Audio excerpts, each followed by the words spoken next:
আগে তোমরা ভিডিওটি দেখো, তারপর পানি কমেন্টগুলো আমি পড়ে শোনাচ্ছি। বড় ধরনের সাংঘাতিক একটি কেস পেয়েছি আমি, যেটা গুপ্তধনের কেস, যেটা আমার লাইফে সব থেকে বড় একটি কেস হতে যাচ্ছে। যেটা আমি সাকসেস হব কিনা তাও সন্দেহজনক, শুধু আপনারা দেখতে থাকেন।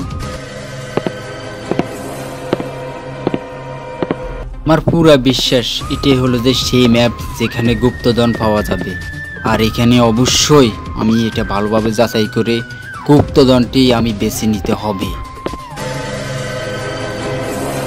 এই ম্যাপটিতে পেয়ে গেছি আমি সেই গুপ্তধন, যেটা কোনো সাধারণ ধন না।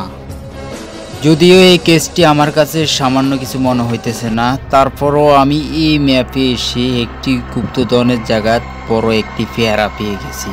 এটা কোনো সাধারণ পেয়ারা হতে পারে না, কারণ আমি এটা যাচাই করতেই হবে। ডক্টর চালুককে দিয়ে এটাকে আগে পোস্টমর্টম করতে হবে, তারপরে যাই পুরো রিপোর্টটি আমি পাবো।